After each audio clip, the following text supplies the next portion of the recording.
We have reached chapter 8 in the book of Daniel. Let's read the first 4 verses. In the 3rd year of the reign of Belshazzar, the king, a vision appeared to me, Daniel, subsequent to the one which appeared to me previously. I looked in the vision, and while I was looking, I was in the citadel of Susa, which is in the province of Elam. And I looked in the vision, and I myself was beside the Ulai canal. Then I lifted my eyes and looked, and behold, a ram which had 2 horns was standing in front of the canal. Now the 2 horns were long, but one was longer than the other, with the longer one coming up last. I saw the ram butting westward, northward, and southward, and no other beast could stand before him, nor was there anyone to rescue from his power, but he did as he pleased and magnified himself. I'd like to preface this chapter now. This is probably one of the most difficult passages we'll have, not just verses, the whole chapter actually, in the book of Daniel. And it gives very lengthy and precise details of the coming future kingdoms from Daniel's day when he had this vision, and he gets this information about the Medes and the Persians, and then the Greeks and Romans, and even the Messianic king at the end of time. So many liberal theologians, because it was so precisely fulfilled, we're looking in our day back in history, these things, many of those things regarding the Medes and Persians and the Greeks and the Romans were fulfilled just as Daniel wrote them down, and they believe it was written as historically after the fact, and they don't believe in predictive prophecy that God can reveal things to, like Daniel or Nebuchadnezzar, and Daniel interpreted it through God's help. They don't believe in that. But this is a difficult thing unless you're an expert in history of in that period of time. Way before Christ. So I just wanted to preface that. So it may be difficult because of you and me too, a lack of a foundation in historical events that will be described here. So let's proceed, some of which we will understand, some will be very detailed, and we may not. We may not know. We'll have in the bullets what they fulfilled in history, but you and I may not be familiar with those historical events, is what I'm trying to tell you. So look at the first bullet. The vision recorded by Daniel in chapter 8 came to him 2 years after the vision of chapter 7. Daniel saw himself in the palace of Susa, more than 200 miles east of Babylon on the Ulai Canal. In his vision, Daniel saw a ram with 2 horns near the canal. The significant thing was that one horn was longer than the other. The horns did not arise simultaneously. The longer one arose after the shorter one. The disparity between the 2 horns caused the bear raised up on one side, we saw in chapter 7. The ram began to charged toward the east, west, north, and south, doing as he wished. The ram dominated all the territory against which he moved and became great. And let's look at verses 5 through 8 and as we go through this chapter. Verse 5 says, "While I was observing, Daniel said, behold, a male goat was coming from the west over the surface of the whole earth without touching the ground, and the goat had a conspicuous horn between his eyes, came up to the ram that had the 2 horns, which I had seen standing in front of the canal, and rushed at him in his mighty wrath. I saw him come beside the ram, and he was engaged at him, and he struck the ram and shattered his 2 horns, and the ram had no strength to withstand him, so he hurled him to the ground and trampled on him, and there was none to rescue the ram from his power. Then the male goat magnified himself exceedingly, but as soon as he was mighty, the large horn was broken in its place. In its place, there came up four conspicuous horns toward the four winds of heaven. Now look at the bullets, as we can see an explanation. Daniel then saw a goat with a powerful single horn rise suddenly from the west. His speed was so fast that his feet did not touch the ground. The goat determined to destroy the two-horned ram and went at him in great rage and broke the ram's two horns. The ram was powerless to defend himself, and the goat subjugated the ram. The greatness that had characterized the ram now belonged to the goat. As soon as the goat was elevated to power, his large single horn was broken off, and its place was taken by four prominent horns. The description of the goat is somewhat parallel to the third beast in chapter 7, which was the leopard with the wings.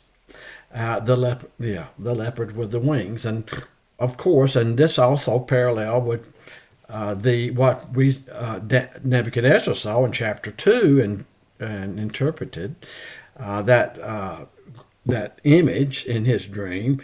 And this image had the head of gold was Nebuchadnezzar, the silver was the Medes and the Persian, and the bronze was the Greeks, and of Alexander the Great we see here is this horn in the goat, and then we see the iron legs is parallel to we see the monstrosity of the beast in chapter 7, so the Roman Empire, and we'll get to that too. And as these are more details about the times of the Gentiles, these coming Gentile kingdoms that would come in the future in the next few hundred years after Daniel. Here, we see, let me go back just to make sure.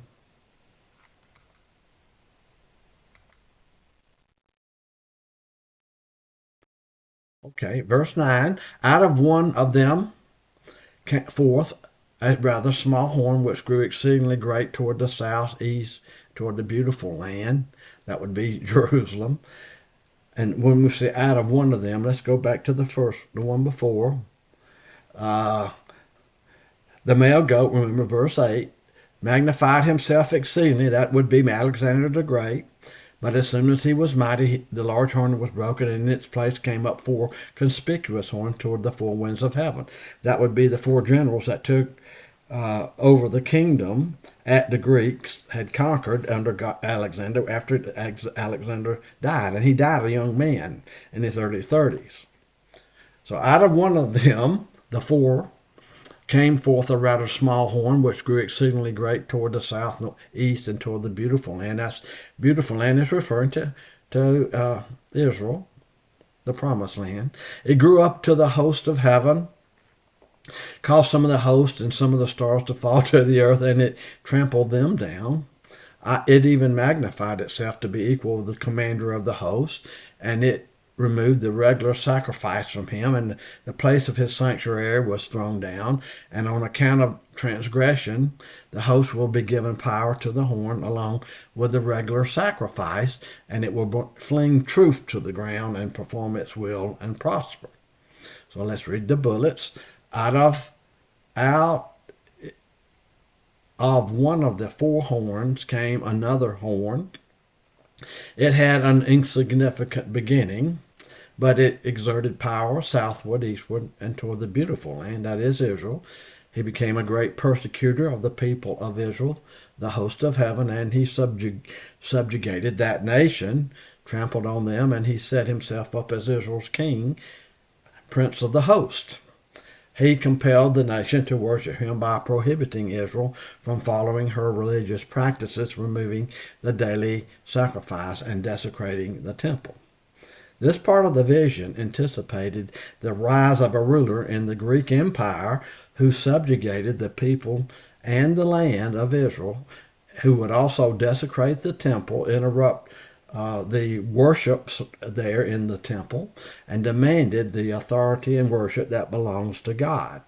See, this is yet future, and this is, we see in the times of the Gentiles where the Gentiles are really have great empires, and the people, the Jewish people, will be allowed to go back, even under the Persians and Cyrus. A small remnant of about 50,000 went back to the land. We know post-exilic prophets, Zechariah, and they would help them to rebuild the temple. And so there will be a rebuilt temple. But even after that, in the Greeks, when the Greeks became in power, one of the Greeks would do such a thing, and they would desecrate the temple, and it's called the abomination of desolation. Look at verse 13. It still describes that. Then I heard a holy one speaking. Another holy one said to that particular one who was speaking, how long will the vision about the regular sacrifice apply while the transgression causes horror, so as to allow both the holy place, that's talking about the temple there, and the host to be trampled? He said to me, for 2,300 evenings and mornings, then the holy place will be properly restored. And so, for Daniel's benefit, an angel, another holy one, addressed the revealing angel, the holy one, and asked how long it would take for the vision to be fulfilled about the desecration of the temple in that future time when the Greeks were in charge. The answer was 2,300 evenings and mornings. That means 2,300 evening sacrifices and 2,300 morning sacrifices. That area in the temple will be interrupted. At the conclusion of that time, the sanctuary that had been defiled would be called abomination of desolation, would be cleansed and restored to its rightful place in the nation's life. So this has been predicted in the future during the Greeks when they were in charge, and after a remnant has gone back to the promised land and rebuilt a temple. Now we look in verse 15. It says, when I, Daniel, had seen the vision, I sought to understand it, and behold, standing before me was one who looked like a man, he says. Now, see, Daniel's writing this, and he's writing what he saw in his dream, in the vision. And I heard the voice of a man between the banks of Ulai, and he called out and said, Gabriel. So here we see Gabriel, the angel, mentioned. Give this man an understanding of the vision. So Gabriel is instructed to explain to Daniel what this vision he saw meant. So Gabriel came near to where Daniel was standing, and when he came, I was frightened, says Daniel, verse 17, and I fell on my face. But he said to me, Son of man, understand that the vision pertains to the time of the end. Now, while he was talking with me, I sank into a deep sleep with my face to the ground, but he touched me and made me stand upright. So let's look at the bullets. Once again, Daniel, though able to interpret Nebuchadnezzar's dreams, could not interpret this dream. Gabriel was sent to interpret the meaning of the vision to Daniel. Understandably, Daniel was terrified by the appearance of Gabriel, fell prostrate before him. Gabriel explained that the vision pertained the time of the end, that is, events future from Daniel's day, events concerning the nation Israel under the Greek Empire. Look at verse 19. So we look at Gabriel's interpretation to Daniel. He said to Daniel, behold, I am going to let you know what will occur at the final period of the indignation, for it pertains to the appointed time of the end. The ram which you saw, so he's going back and all the way back to the very beginning of this chapter. The ram which you saw with the two horns represents the kings of the Medes and the Persians. Okay, it corresponded to the silver that in that image in chapter 2, and to the bear that was on one side in chapter 7. He says he's giving further explanation. He's telling him. Gabriel's telling him in the future what's going to happen. The shaggy goat represents the kingdom of Greece. That's the one that comes after the Medes and the Persians, who will be the next kingdom. And the large horn that is between his eyes is the first king. That's Alexander the Great. Well, I get ahead of myself. Let's look at the bullets and see if, let them say. Gabriel stated that the vision pertained to events beyond Daniel's time, what will occur in the final period of the end. Significantly, this latter time was called the time of indignation. In other words, the times of the Gentiles is God's anger against his covenant people Israel. He's allowed them to be taken into captivity, and they're living under the dominion of these other kingdoms. First the Babylonian kingdom, then the Medes and Persians kingdom, and then the Greek kingdom, and then the Roman kingdom, and then he skips all the way over to the very end of time when what happens right before and during the tribulation period, time of Jacob's trouble, as Jeremiah refers to it, right before Jesus comes back and establishes his kingdom. That's the stone cut out without hands and we saw in chapter 2. And so, take a look at the next bullet. Gabriel's first interpreted the two-horned ram. This beast represented Medes and Persians, the same empire represented by the bear raised up on one side in the previous chapter, and also in that image that Nebuchadnezzar saw in chapter 2, that was the silver part of it. Gabriel then gave the meaning of the shaggy goat with the large horn between his eyes. The goat represented the kingdom of Greece, who in chapter 7, verse 6, was depicted by the winged leopard. The single horn represented Greece's first king, Alexander the Great, which I had previously already explained in advance. Okay. Now we see the Greek Empire after Alexander explained. So Gabriel's still explaining and interpreting to Daniel. And he says, the broken horn and the four horns that arose in its place represent four kingdoms. That's the Greek kingdom under Alexander after Alexander died, which will arise from his nation, that is the Greeks, although not with his power, that with the power of Alexander the Great.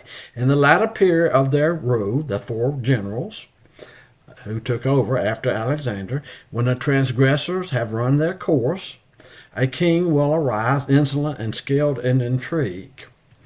So his power will be mighty, but not by his own power, and he will destroy an extraordinary degree and prosper and perform his will. He will destroy mighty men and the holy people. Who are the holy people? God's covenant people, the Jews. The ones, a remnant that will have gone back to the promised land, who will have rebuilt a temple. And so, that's a future time. That hadn't happened yet.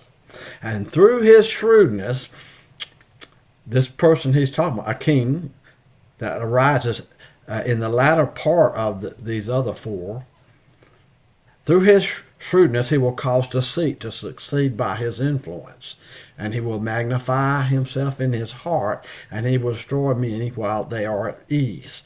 He will even oppose the prince of princes, but he will be broken without human agency. And so he's talking about Antiochus IV, Antiochus Epiphanes, and he is the one who went into the temple and did these awful things, a rebuilt temple, and it was during the time of the Maccabees, and you can read about these things in the books of Maccabees. They have historical value, but they're not in God's Word, because they're good for historical reasons, but they're not divinely inspired. They have historical value, though. So let's read this. The bullet. Since Alexander had no heirs to succeed him, Alexander the Great, the kingdom was divided several years later among his four generals, represented in chapter 8, verse 22, as four horns. And here are the four generals. Cassander took Macedonia. Lysimachus took Thrace and much of Asia Minor. Seleucus took Syria, and Ptolemy took Egypt. So those were the four generals, and that's the four territories of the Greek kingdom under Alexander that they had divided, and that's how it was divided up. Years later, from one of the horns, Seleucus, a king will arise. And so Seleucus, we looked at it, he took Syria. That was north of the Promised Land. That's That's what right north of, uh, of where Israel was located in the promised land. A king will arise, insolent and skilled in intrigue. The king referred to here as Antiochus IV Epiphanes. Like I just told you about that. Under his rule, altars to idols were set up in Jerusalem, that is, in the temple that they had rebuilt. And on December the 16th, 167 BC, the Jews were ordered to offer unclean sacrifices and to eat swine's flesh or be penalized by death. We have all this historical records. We can see that in Maccabees as well. However, the prophecy looks beyond Antiochus to a future person. It goes all the way from the time of Antiochus in 167 BC, we see, and it goes to all the way to a period in the tribulation period, which hadn't even happened in our day and time. That's because none of the Old Testament prophets, including Daniel, did not know that when the Messiah came, that is, when Jesus was incarnated, that he would be rejected by his own people, and there would be a postponement of the messianic promises that are made to the Jews in the Old Testament. And so there's an interval, a great long interval, but before the time of Jacob's trouble. That's the last 7 years, as we'll see in chapter 9, of the 77s of years that are predicted to the messianic rule of Christ. And that would be the tribulation period that is described as a tribulation in the New Testament. Jeremiah described it as the time of Jacob's trouble in the Old Testament. But it goes all the way to there because none of the Old Testament prophets knew there would be a postponement when Jesus came as the Messiah, because they rejected him. Then look at the last bullet. However, the prophecy looks beyond Antiochus to a future person, the Antichrist. He will arise during the tribulation, of whom Antiochus was only a type. So Antiochus, that's historically been fulfilled, what he did in the temple. The Antichrist will also do during the tribulation period. He will come into the temple. There will be a temple in the tribulation period, and he will come in there to be worshipped as the Messiah, and as God. And so this coming one that will oppose him is the Prince of Princes. That's the Messiah when Jesus comes back the second time. All right, so let's go to verse 26. The vision of the evenings and the mornings which has been told is true, says Gabriel to Daniel, but keep the vision secret, for it pertains to many days in the future. So I've tried to explain that with the bullets and in between the bullets to you. Then I, Daniel, was exhausted and sick for days. I mean, all this was exhausting, and seeing angelic beings would get. I mean, if you saw one, you would do the same, and so would I, as Daniel. He said, then I got up again and carried on the king's business. So he's still working under the Medes and Persians. He says, but I was astounded at the vision, and there was none to explain it other than Gabriel explained it to him. He didn't understand it. Gabriel had to explain it to Daniel. Daniel was told to seal up the vision in the sense of concluding it because it needed to be preserved for the future. He kept it in his mind and later preserved it in writing when he wrote it down under the Holy Spirit's inspiration. That's what we're reading right now. Daniel was completely exhausted and ill by the interpretation of this vision. For several days he was unable to carry on his official duties. So remember, the liberal scholars believe because these things were fulfilled exactly and precisely as they were predicted and told to Daniel in advance before they ever happened. Remember when he saw all these things? This is back when he was still alive. Daniel was still alive, and he had Gabriel to explain what they meant. But the liberal scholars said, well, nobody could know what's going to happen in advance. Well, God revealed it to Daniel, and Gabriel explained it to him. That would be the end of this.